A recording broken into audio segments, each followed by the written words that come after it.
He's been doing this project all year called Perfect 10, where every month he sculpts a new 10 minutes. So this is the last one of the year. It's one of the hardest working comics. So you're a great role model for all the young comics, including you.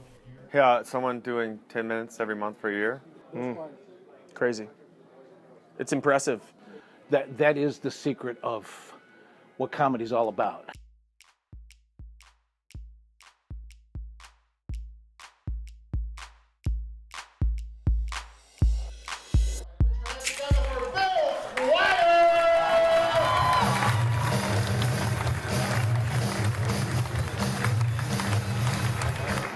Hey, thank you guys very much. Thank you. So I've had a pretty good year. You know, so end of the year, you look at all your accomplishments. I've had some good stuff happen to me. I've lost 70 pounds. Thank you. I haven't had a drink in 6 months. A little less enthusiastic on that one, aren't we, Cleveland? Oh no, what happened? And my greatest accomplishment over the last year is my daughters are alive. Like, they're all alive. And it's not like they were in danger of dying from neglect. I'm proud of myself because I didn't murder my daughters. I have a 15, 14, and 12-year-old daughters, and they're all alive. And that's because I chose not to kill them. Having teenage daughters in this day and age is extremely difficult. They're all on social media, and I try to stop them from doing it, and they just do it anyway because they don't respect it or care about me. So they'll just do it, and so I have to follow them all on social media to make sure they're keeping their stuff together and not doing anything too stupid, and that makes me insane because all they ever talk about is bae this and bae that, bae, B-A-E, bae, I need my bae. I'm like, what is bae? I asked my oldest daughter on Instagram, what is bae? And she said, oh my God, you're so old and so dumb. Bae means before anyone else. And I'm like, how am I supposed to know what every acronym means? And she's like, what's an acronym?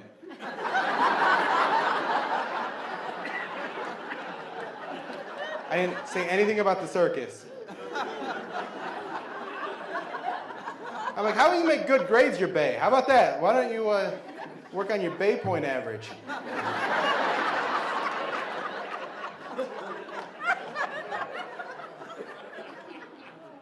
I hate social media because people try to use it to get out of having real opinions and shit.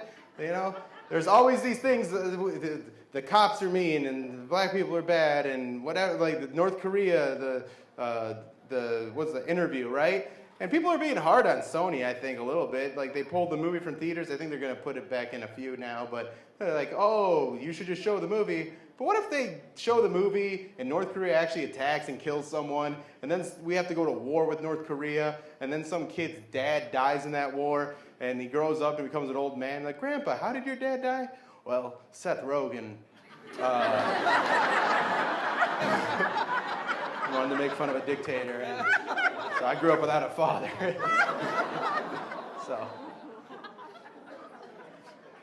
I understand it, yeah. And I can't fight every battle. I can't get involved in everything that's out there. There's battles that I have to fight for myself, the things that I can control. And the thing that's most important in my life right now is going to the movies. I like to pay for my children as children. For some reason, when you go to the movies, whoever runs movie theaters or sets the prices thinks that once a child is 12 years old, they're an adult. And the only other people that think like that are pedophiles. Like, so I don't appreciate Jerry Sandusky Cinemas making me pay extra $2 when I go to the theater. I hate that, right?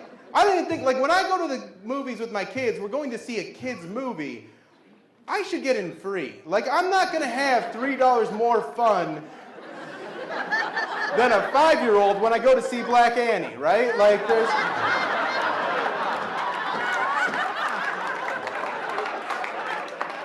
there's a red Annie, now there's a Black Annie. It's fine.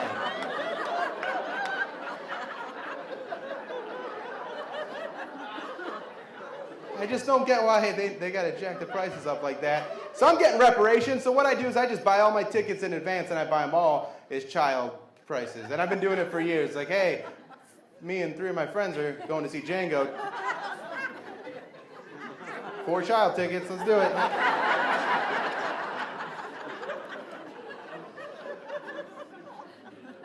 I mean, it's impressive to set those goals because every comic tries to make new material, but a lot of time, you know, you hit that roadblock or you kind of just lean back on your old stuff. So, I mean, it's a big, it's like putting your money where your mouth is, you know. But it's good. You gotta set those goals for yourself because no one's gonna do that for you.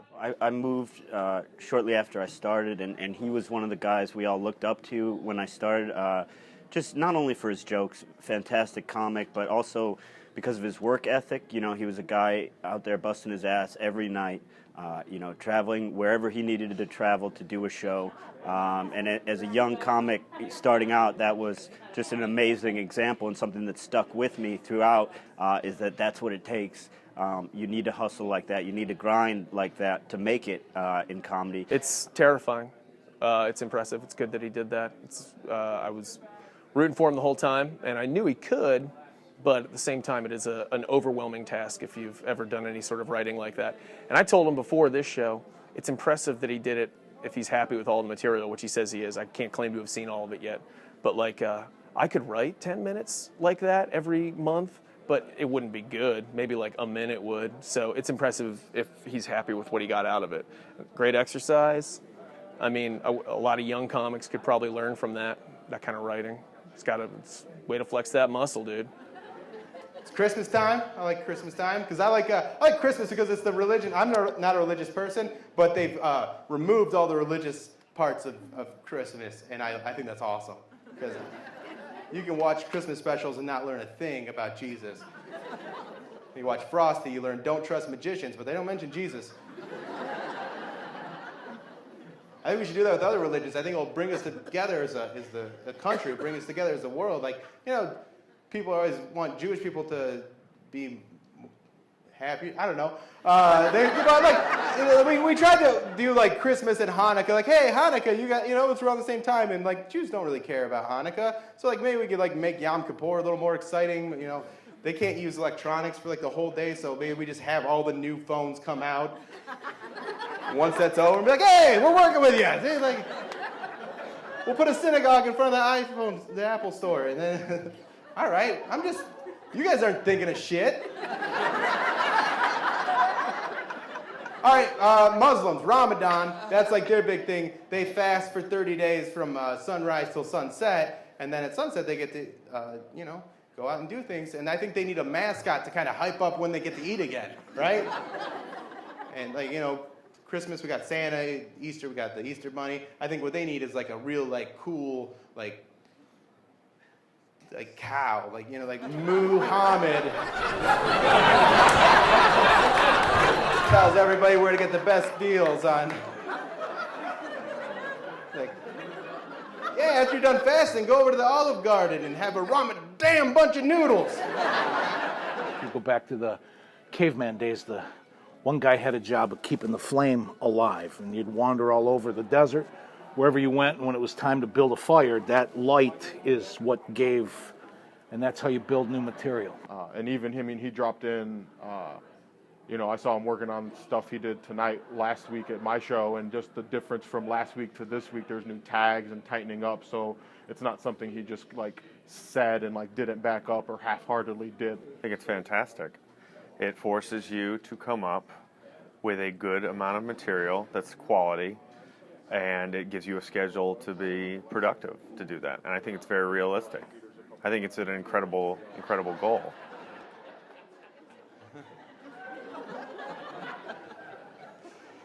I like this show. It was a good time. Hey, you're a cute girl. You're my kind of girl, right?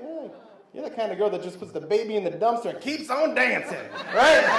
I missed junior prom. I'm not going to miss senior prom.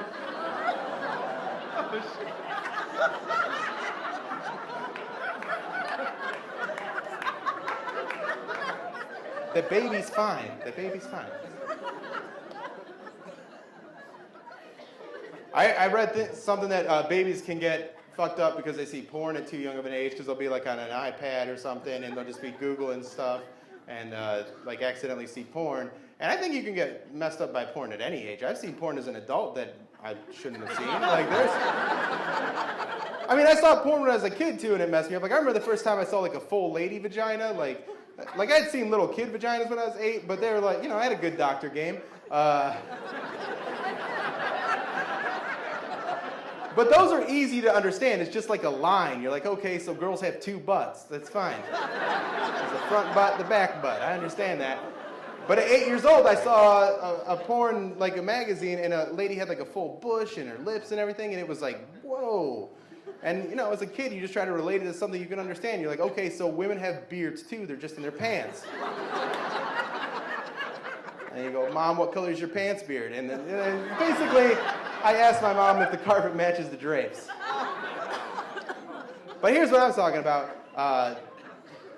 Being affected by pornography as an adult, because you see something you're not ready for. Now, I've seen a lot of disgusting stuff, but I was trying to find it.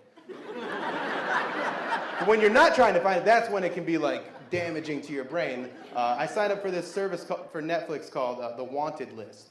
It was like Netflix where they send you a DVD, and so I couldn't afford high-speed internet, so this was the way I went. So I got all these things, and when they, DVDs are pretty straightforward. Like, if there's going to be something weird in the DVD, it's usually in the title, but I was getting pretty basic, like big boob girls having sex with guys kind of porn. Like, that's what it said on the title. And I know, like, ooh, there was guys in it. I know some guys are like, oh, I don't like when there's a dick in the porn. I like it. I like when there's at least a guy there. Just like, not because I like looking at it, but I like to feel represented. Like the same way women like to feel represented when there's like a female senator or a Supreme Court justice. Like, hey, sisterhood.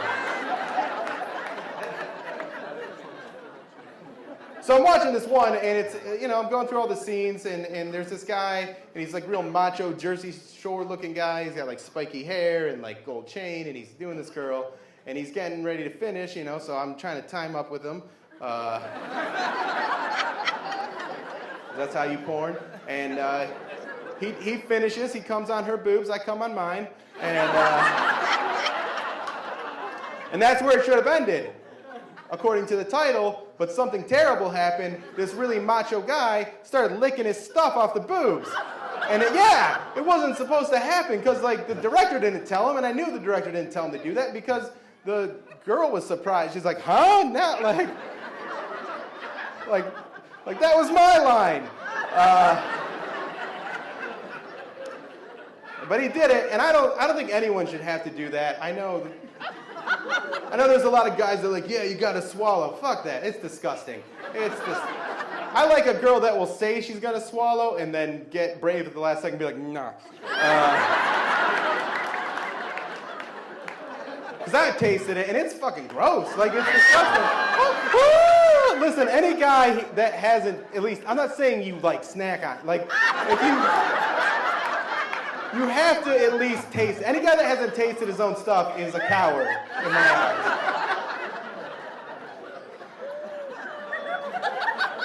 So if you're one of those guys, I hope tonight you can go home, you look yourself in the mirror, and you're like, all right, Bill's right. Tonight's the night. Let's do this. Let's get this done. All right, that's my part of the show. Everybody, thank you all very much.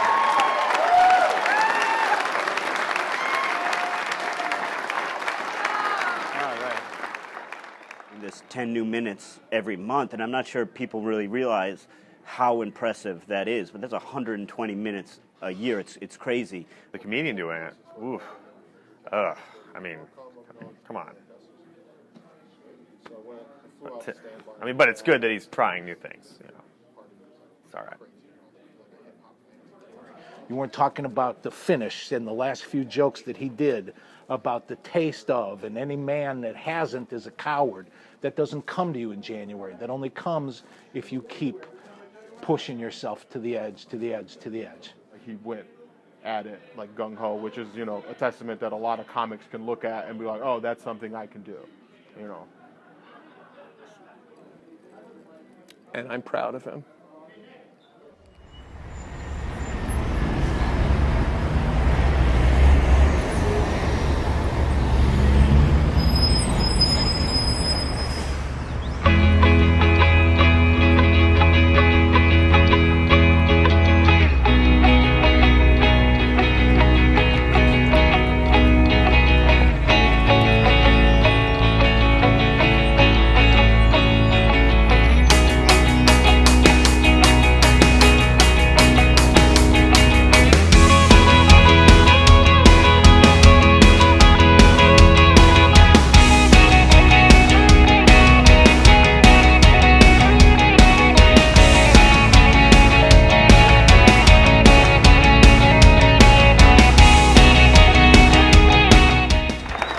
That was awesome, guys. That was part of this project that was really hard to do. If you know anything about stand-up comedy, writing is making funny things happen is difficult. So that was the last one in this series of 10 minutes every month for the year. So thank you for being a part of it and helping me out.